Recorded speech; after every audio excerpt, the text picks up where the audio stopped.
So our objectives are to understand how heat and humidity have impacted COPD and its symptoms, tools and tips to cope with heat and humidity, and recognizing signs of heat exhaustion and heat stroke.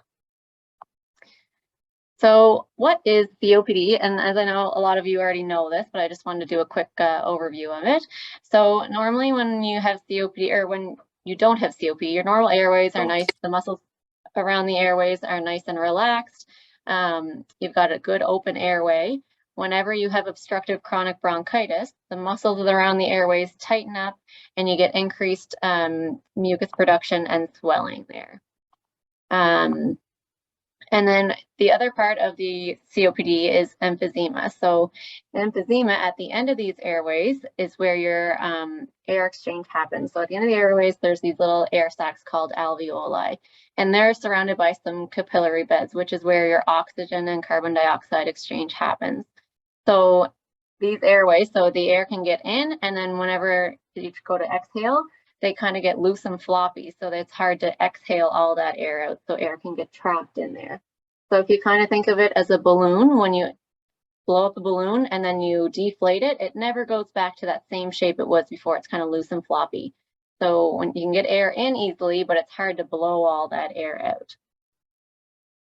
So when you have COPD and the heat, on hot days, the breathing the air can cause it to be even harder to breathe.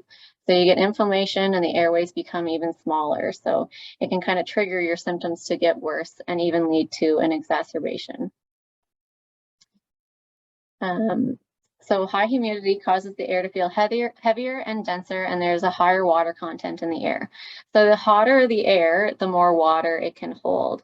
So relative humidity is a number that is how much humidity the air can hold for that day. So if it's a really hot day, you can have a lot of water in the air because the molecules are a lot bigger.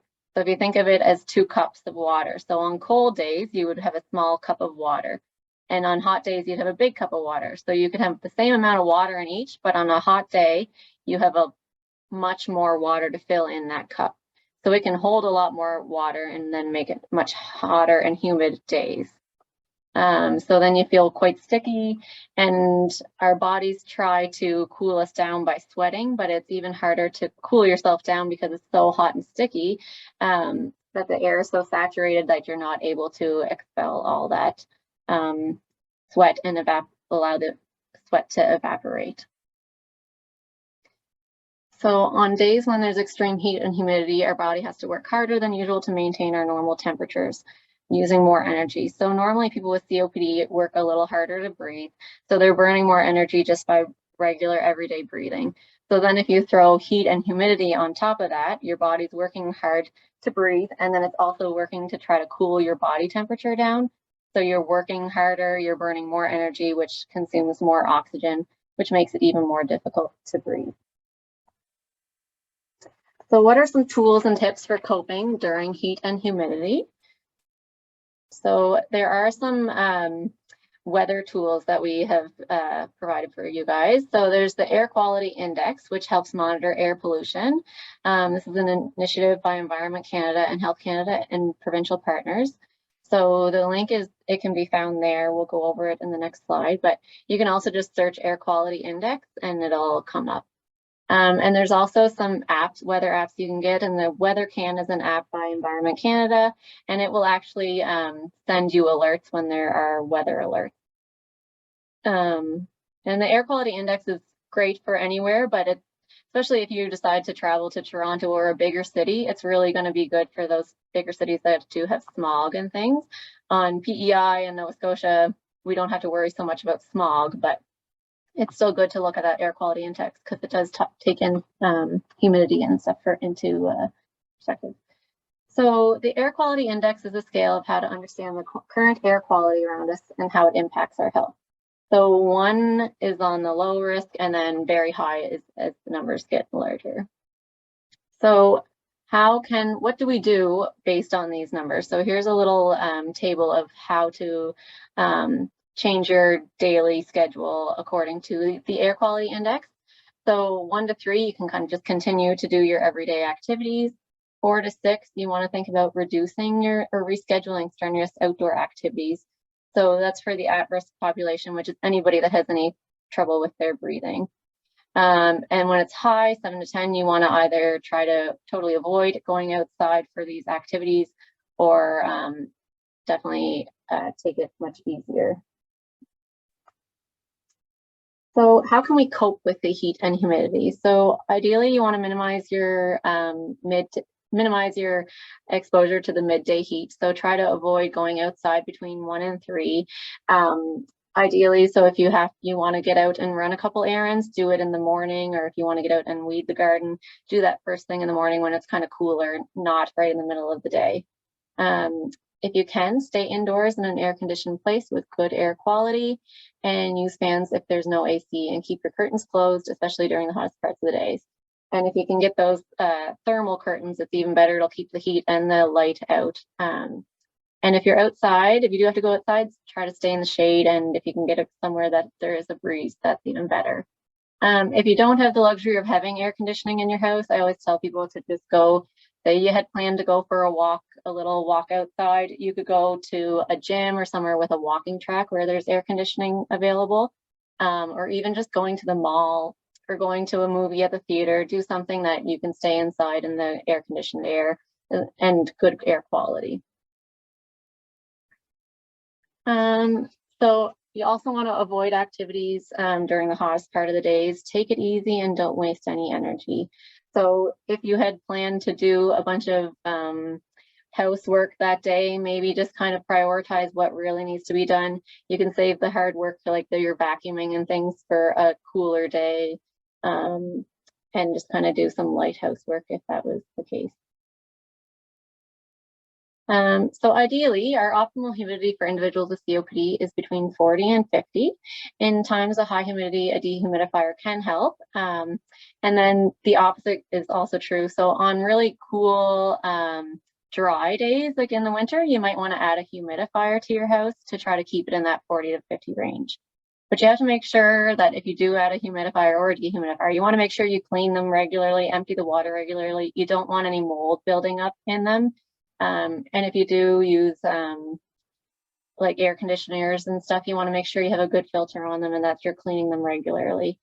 HEPA filters are always known to be a good filter. And if possible, avoid sleeping and living in the basement, because that's usually your more damp, humid environments where mold can grow and things like that. So you want to try to avoid that as much as possible.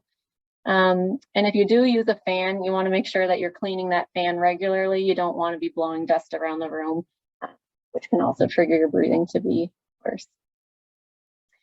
So you also want to think about drinking lots of water. Don't wait until you're thirsty to have a drink. Keep hydrated. The more hydrated you are, the looser your secretions will be. So if you do have a lot of secretions, keeping hydrated will loosen those secretions. So you're not working hard to cough up that phlegm. It'll hopefully come out a lot easier and you're burning less energy. You want to try to include lots of fruits and salads and vegetables, things in your diet that have high water content on those hot days, and just continue to eat as normal. And you also want to try to avoid alcoholic beverages and those containing caffeine or lots of sugar, because those are just going to dehydrate you more. You also want to try to wear loose and cool or light colored clothing. If a fan helps with your shortness of breath, use a little handheld fan. You can even, I've seen some that you can wear around your neck, a nice little necklace. And then using some techniques like pursed lip breathing and other relaxation techniques, and even using some different body positions to help reduce your shortness of breath. So pursed lip breathing is a great technique that I love teaching patients. I find it really helps. So a lot of you probably have maybe do this already, but you want to try to think about breathing in through your nose and then out through your mouth like you're blowing out a straw or blowing on soup. So you want to kind of do your inhale through your nose on a count of 2 and then exhale on a count of 4. And as you get better, you want to try to inhale longer and breathe out longer. So when you purse those lips, it helps stent your lungs open, and which will allow that air to blow out easier. So when we talked about the emphysema and the air getting trapped in there, the pursing your lips stents those lungs open so that that air that is trapped in there can get out a little easier. So this is a great technique to try to practice when you're not feeling short of breath. If you're just sitting around not doing much, just kind of sit there and kind of practice doing that. It helps relax you, and it also helps with that shortness of breath. And you can also do it whenever you're doing activity. So if you find going up a flight of stairs can make you quite out of breath, you can walk up, or once you step on one step, take a breath in, and then on your exhale, you can go up 2 more steps and then repeat it. So breathe in, and then on your exhale, go up the next 2 steps, and that kind of thing. And as you get more used to using this pursed lip breathing, the more natural it'll come. So whenever you do get these instances where you are feeling really short of breath, it'll be much easier to calm yourself down and get that breathing under control. Another technique, relaxation technique, is diaphragmatic breathing. So this allows us to use our diaphragm a little bit more, and it helps relieve your accessory muscles in your arms, or your neck and your shoulders. So I don't know if you've ever heard of this before, but you kind of do the opposite of what you normally would do for breathing. So you put a hand on your chest and a hand on your abdomen. When you take a breath in, your abdomen should inflate, and when you exhale, it should go in. So it's kind of the opposite. You have to think about pushing your belly out when you take a breath in. So that drops your diaphragm so the air can come into your lungs better. So some other things to use to cope with heat and humidity. So you want to keep your rescue inhaler, your Ventolin or your Bricanol, close by, and remember to keep it not direct sunlight in the heat. You want to keep it at room temperature. And then knowing what your warning signs are of a flare-up, and make sure your action plan is up to date and the prescription on file can be filled. So action plans do, for the most part, expire yearly. So you want to make sure that you're getting to see your doctor at least once a year to have this your action plan refilled, and make sure that you have prescriptions at the pharmacy that are ready to be filled. What to do when you actually can't catch your breath. So I don't know if you guys have heard of the anxiety breathlessness scale. So whenever you feel short of breath because of your COPD, you tend to get anxious, and then you get more short of breath, more anxious, more short of breath. It's kind of a vicious cycle. So we want to try to break that cycle. So by finding a comfortable position, so whether that's having your elbows on the table, standing up with your hands on the table, or leaning over a grocery cart, kind of get in a position that you can relax those accessory muscles. So find a comfortable position, stay as calm as possible, relax your shoulders back, and then start doing that pursed lip breathing. If initially you can't breathe in through your nose, try to just breathe in through your mouth and out through your mouth, but you still want to do that same technique of blowing out long. And the longer you do that, the faster your breathing will slow down. Because when we're short of breath, we tend to just pant. So we just go, when really we're not really getting that air into our lungs, and the air is not participating in the gas exchange. You're just kind of going in and out, in and out. You're not getting it deep into your lungs. So if you do that pursed lip breathing, really calm yourself down, take your puffer if you can, and just try to do that for at least 5 minutes. And it works really well if you've ever tried it. So finally, we're just going to talk quickly about heat exhaustion and heat stroke. So heat exhaustion can lead to heat stroke, which is a medical emergency. So you want to call 911 or visit the nearest emergency department if you suspect you have heat stroke. So heat exhaustion can be weakness, dizziness, headache, nausea, vomiting, rapid pulse, and heavy sweating. This can lead into heat stroke, which is then adds in confusion, disorientation, a loss of consciousness, seizures even, and the person may stop sweating altogether because they have no more left in them, so that can lead to heat stroke. So if you think someone has any signs of this, you want to offer them water, seek shade or air conditioning, and place ice packs or a cold wet towel in their neck or armpit and groin, and remove any unnecessary clothing. And that is it.